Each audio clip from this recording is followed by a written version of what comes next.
Sobat Alam semuanya, inilah podcast Sekolah Alam Minangkabau. Abra Kadabra.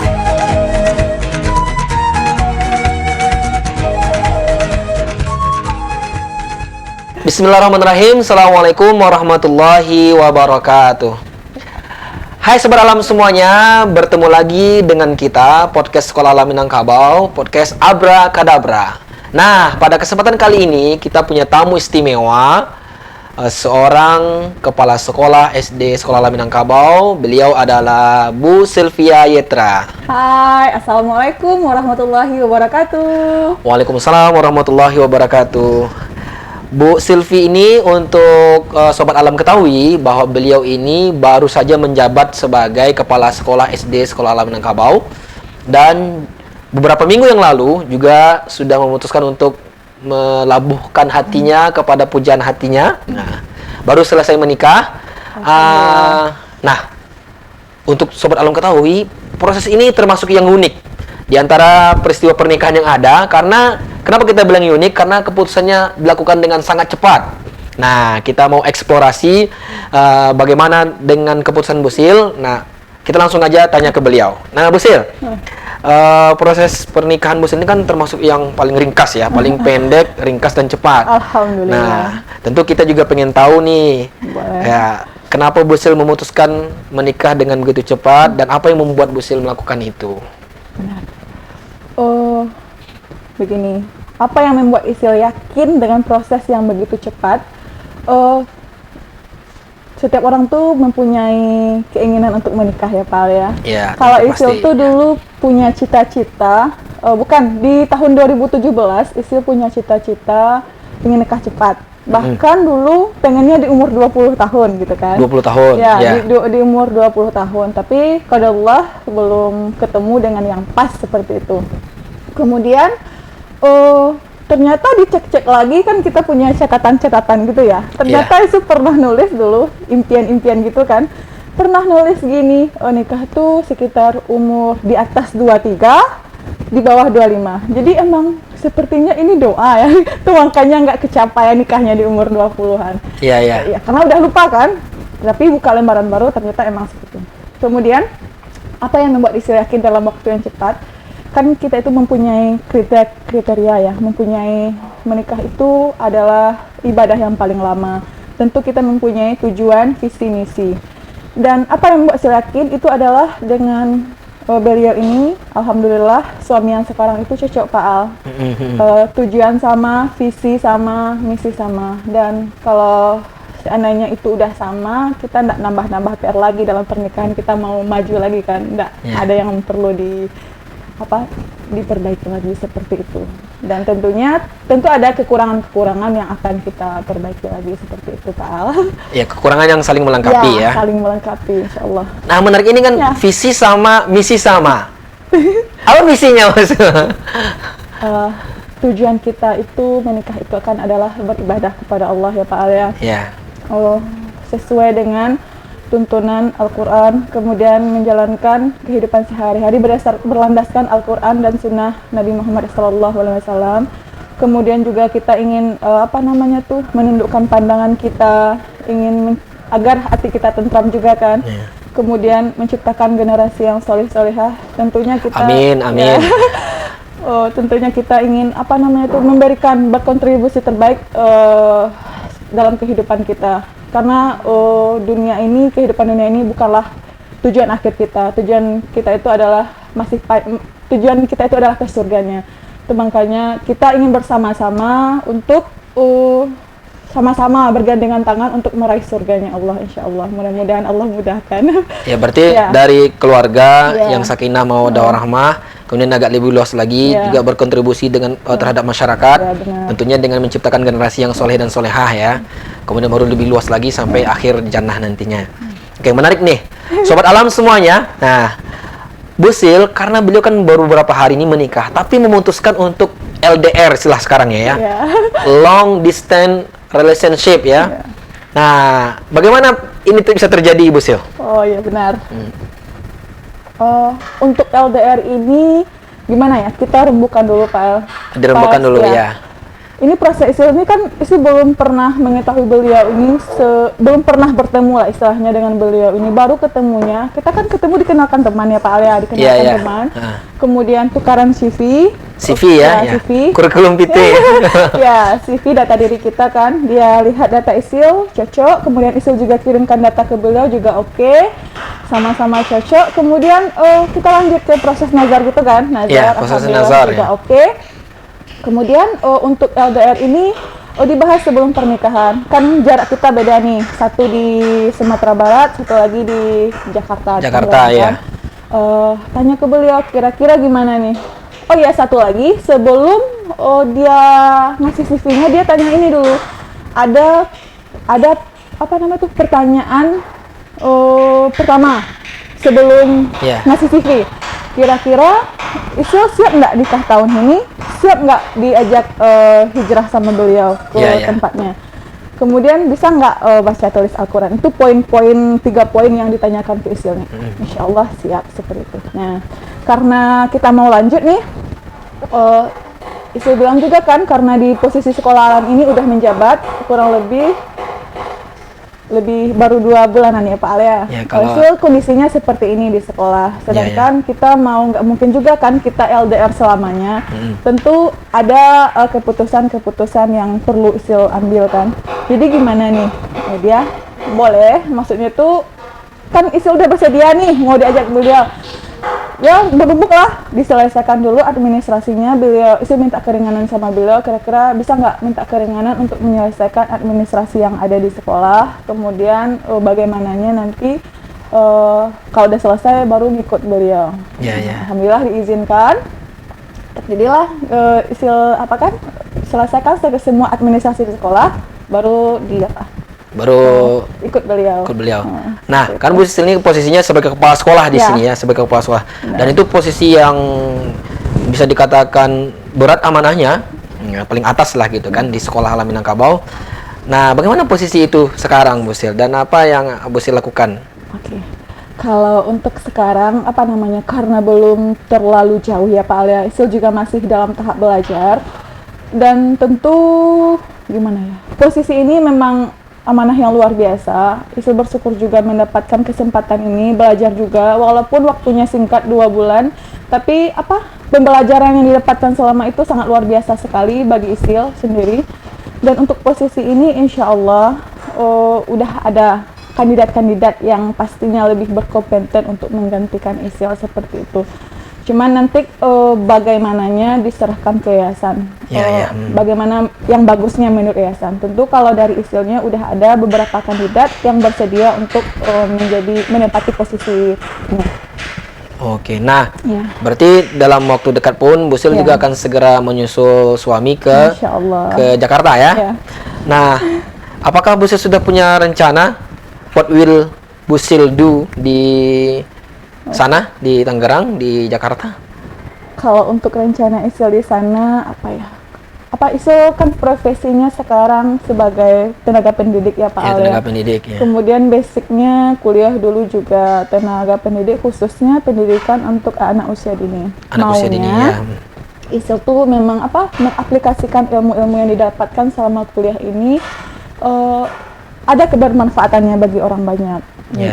Apakah nanti nggak tahu juga, tapi harapannya maunya di sana nanti cari-cari juga emang yang selaras yang selaras dengan yang seiring dengan profesinya Bu Sil sebelum ini dan juga dengan pendidikan di kuliah ya. Untuk kepaudan itu sendiri kan bidangnya banyak,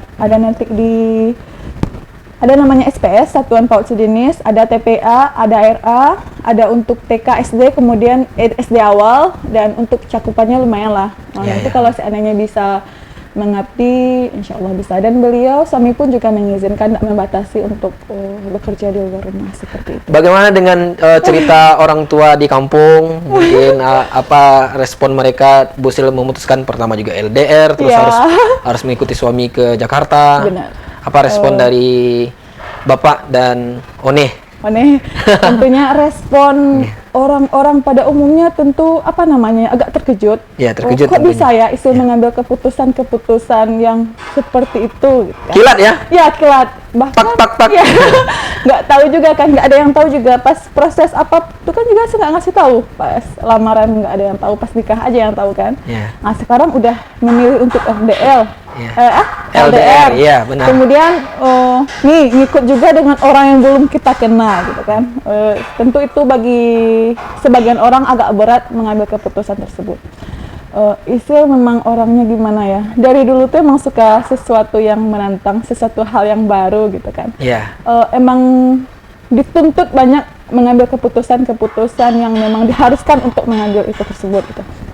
Kalau memang baik, insya Allah akan diikuti gitu kan. Yeah. Dan Isil selalu komunikasi dengan orang tua. Apapun keputusan yang Isil ambil itu selalu didiskusikan. Dengan orang tua ya? Ya, termasuk hal yang paling kecil sekalipun tetap didiskusikan. Nah, untuk memilih untuk menikah pun udah jauh-jauh hari Isil bilang kan. Isil maunya nanti kalau menikah orang nggak mau pacaran, nggak mau kalau di kampung itu tuh kan ada namanya tradisi tunangan itu. Tunangan itu ya. kenalan tukar cincin. Nah. Nanti prosesnya tuh antara 6 bulan sampai tahunan gitu kan. Ya. Kemudian baru menikah. Nah, sudah bilang ke beliau maunya nikahnya kenalannya seperti ini, nikahnya seperti ini, dan proses nikahnya seperti ini. Jadi orang tua juga udah paham kan. Dan mereka pun nggak canggung lagi, oh berarti Isil orangnya memang seperti ini. Jadi apapun tetap diserahkan, tetap diskusi bagaimana bagusnya gitu. Dengan mudahkah Bapak atau One menyetujui yang ide Busil itu, gagasan itu? Kalau dengan mudahnya tentu ada pertimbangan-pertimbangan dari mereka ya Pak ya. Ya. Pertimbangannya itu kalau seandainya tentu mereka lihat juga tindakan kita. Apakah yang disampaikan Isil ini memang benar atau enggak omongannya aja gitu. Ya. Isil maunya seperti ini, cuma omongannya aja, enggak ada tindakannya. Tapi Isil buktikan dengan, misalnya Isil maunya seperti ini, tapi dibuktikan ke beliaunya, diberikan, maksudnya itu apa yang kita inginkan itu kita lakukan, kita Ya. Wujudkan. Ya wujudkan. Jadi mereka menganggapnya, mereka support. Ya. Nah, selama itu dalam yang sifatnya kegiatan-kegiatan positif, termasuk Ya. dalam pengambilan keputusan-keputusan. Baik. Nah, ini kan Busil akan segera menyusul suami ke Jakarta ya. Insya Allah. Apakah dalam waktu dekat juga berencana memiliki momongan Busil? Kalau untuk memiliki momongan tentu mau ya Pak Alia, Ya. tapi itu adalah sebuah amanah dan titipan dari Allah. Kapan dikasihnya aja. Kalau dikasih cepat, alhamdulillah. Amin. Kalau dikasih lama ya, bersabar aja. Tapi mohon doanya semoga dipermudah dan dicepat diberi amanahnya seperti itu Pak. Ya, kalau sudah memiliki momongan nanti apakah sering pulang kampung atau bisa juga menghalangi perjalanan Busil ke kampung kan? Kalau untuk pulang kampung, kebetulan kita memang Isil memang orangnya kalau tradisi pulang kampung itu ada minimal pas Lebaran lah, minimal Iya, pas pas Lebaran. Kita Lebaran. juga Isil juga sempat juga tahu suami itu dia kalau setiap tahunnya itu juga ada pulang kampung, Pulang kampung, karena ya. kita kan domisilinya di Jakarta, tapi tetap kampung kita kan sama-sama di Sumatera Barat ya Pak. Sama-sama Sumatera Barat ya. Ya, sama-sama. Satu di Ya. di Palembayan ya. Ya, satu di Payakumbuh. Satu lagi Payakumbuh ya. Tapi ada kemungkinan besarnya kita pulang setiap tahunnya. Iya. Kemungkinan ada juga berkali-kali. Seperti itu. Oke, baik. Busil, nah ini menjelang akhir pembicaraan kita, Ya. nah perlu mungkin kita pengen tahu juga nih pesan dan kesan Busil terhadap keluarga besar Sekolah Alam Minangkabau yang akan segera Busil tinggalkan ini. Ih, berat nih. Gimana ya? Kesannya Isil selama di Sekolah Alam ini gimana? Sekolah Alam ini adalah tempat pertama kali Isil bekerja.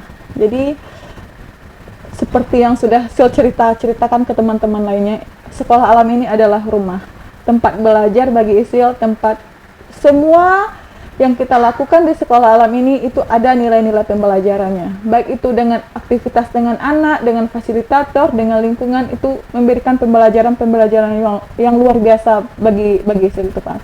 Karena apa?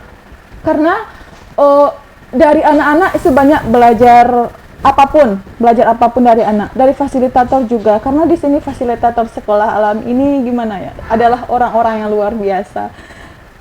Pernah juga kan Pak Al bilang berbahagialah orang yang mempunyai kesempatan Oh ya, Sekolah itu Alam apa pesan Minangkabau. dari Ah. Om Don Hasman. Ya, Om Don benar. Hasman itu beliau pernah berkunjung ke Sekolah Alam Minangkabau. Dia termasuk gurunya fotografer dan beliau menyampaikan pesan itu, berbahagialah siapa yang guru-guru, tenaga pengajar yang pernah aktif di Sekolah Alam Minangkabau. Benar itu. Beliau adanya. mendoakan juga langsung ya. Ya. Karena apa ya? Kalau orang yang pernah berkarir di Sekolah Alam Minangkabau karena niatnya karena Allah, karena ikhlas, itu luar biasa sekali dampaknya bagi kehidupan kita. Karena apa ya? Banyaklah memberikan efek-efek positif dalam kehidupan kita. Yang saya rasakan nih Pak Al, ya, kurang Iya, lebih iya. kan 3 tahun di sini nih. Banyak pembelajaran yang kita, karena sifatnya itu kan kalau kita guru ini kan selalu explore ilmu ya. Kalau Iya. ada beberapa ilmu tuh terus diperbarui, terus diinovasi. Kita dituntut untuk adaptasi terhadap ilmu tersebut. Jadi menjadikan kita itu seorang pembelajar gitu. Kalau rasanya seorang pendidik itu tertinggal, lebih tahu pula murid daripada kita, itu rasanya gimana ya? Sebuah kehinaan bagi diri kita kan. Itu makanya selalu menuntut kita untuk terus beradaptasi, apapun yang terjadi, perubahan zaman menuntut kita untuk itu. Itu yang pertama. Kemudian kita banyak belajar banyak hal di Sekolah Alam ini. Untuk diketahui, Sekolah Alam ini adalah sekolah tercanggih yang pernah saya temui. Bahkan untuk tingkat kampus, Pak. Iya, tingkat Kenapa kampus. saya bilang demikian? Karena apapun bisa mengikuti perkembangan zaman. Contoh, sekarang itu kita di Sekolah Alam ini apapun bisa dimudahkan berkat bantuan teman-teman juga kan. Iya, iya. Contoh, kalau kita mau ngisi absen annual leave ya, kalau kita Iya. mau cuti, mau cuti, ada bisa langsung memudahkan urusan kita lah cuti. Kemudian kalau kita mau seandainya apalagi izin keluar masuk, minta izin, itu lebih memudahkan. Kemudian absennya juga bisa secara online. Iya. Pokoknya segala urusan yang apa tuh bisa dimudahkan berkat bantuan. Mungkin Pak Al juga gitu yang Iya. membuat program-program yang luar biasa. Bahkan di kampus pun tidak ada program yang seperti itu, masih manual sampai sekarang Pak, itu masih manual. Masih manualnya. Kita alhamdulillah dimudahkan teknologinya ya, bisa. Adalah sekolah yang paling canggih yang pernah saya temukan. Bahkan di saat pandemi ini kan kita juga dituntut untuk itu kan. Tapi Sekolah Alam rasanya sudah bersedia untuk itu. Bahkan mungkin untuk perkembangan zaman yang tidak tahu lagi kita bagaimana bentuknya kan. Iya. Selalu melakukan pembaruan-pembaruan. Itu yang membuat kebanggaan tersendiri bagi Sil untuk mengabdi di Sekolah Alam. Kemudian dengan fasilitatornya, dengan orang tuanya juga, kolaborasi antara siswa, guru dan orang tua itu luar biasa sekali. Tidak pernah kita temukan di sekolah manapun sejauh ini ya Pak ya. Sejauh ini. sekolah yang pernah saya temukan, tidak pernah ditemukan kolaborasi seapik itu. Gimana? Bahkan lebih peduli lagi fasilitator yang ada di Sekolah Alam Minangkabau daripada orang tuanya, Pak. Iya, Kenapa saya bilang demikian? Iya. Cobalah tanya tentang tentang anaknya. Bahkan lebih tahu fasilitator daripada orang tuanya gitu kan. Iya. Apa keinginan anaknya, apa kesukaan anaknya, bagaimana belajar anaknya, lebih tahu. Kita cuma bersama anak itu kan dari pagi sampai siang, atau dulu sampai sore lah ya Pak ya. Iya. Tahu kita apa maunya anak, bagaimana senangnya. Itulah yang membuat anak-anak itu merasa tidak seperti kalau kebanyakan anak-anak itu kan merasa terbebani sekolah ya Pak ya. Tapi kalau lihat anak Sekolah Alam itu enjoy gitu, pulang sekolah happy, datang sekolah happy gitu kan. Itulah karena antara anak dan fasilitator itu memang seperti teman. Ada saatnya seperti teman, ada antara seperti orang tua dan anak, bagaikan keluarga. Kakak dan adik. Ya, kakak dan adik, bahkan teman seperjuangan. Itulah hebatnya fasilitator Sekolah Alam Minangkabau. Kemudian kalau seandainya ikhlas kan, tentu Allah beri dengan pahala yang berlipat ganda yang. Amin, insyaallah. Mungkin pesan lagi nih Bu Sil ya. Pesan untuk teman-teman di Sekolah Alam. Pesan di Sekolah Alam. Ya. Kalau pesannya Isil, harapannya Sekolah Alam ini lebih maju lagi ke depannya, Amin. dikenal oleh masyarakat luas. Amin. Inginnya tuh orang tuh tahu inilah sekolah yang sebenarnya, apalagi untuk tingkatan anak TK dan SD. Inilah tempat karena itu yang basic ya, karena itu sebenarnya dasar pendidikan anak-anak ya. Yang perlu kita tanamkan di sekolah Alam itu kan memang karakter positif akhlak anak, mereka, akhlak mereka. Kalau untuk kecerdasan yang sifatnya kognitif itu bisa dikejarkan di lain waktu. Karena umurnya memang seperti itu ya Pak. Iya. Ya, itulah. Baik. Terima kasih Bu Sil sudah berkenan hadir di podcast kita pada kesempatan kali ini. Sobat Alam, Kita ucapkan terima kasih kepada Bosil dan semoga di tempat yang baru di sana lebih baik Ya, lagi, insyaallah. semakin rukun berumah tangga. Mohon doanya. Dan sobat alam semuanya, ingat selalu untuk like, berikan komentarnya, dan subscribe YouTube channel Sekolah Alam Minangkabau. Terima kasih, sampai bertemu kembali. See you. Selamat. Assalamualaikum warahmatullahi wabarakatuh.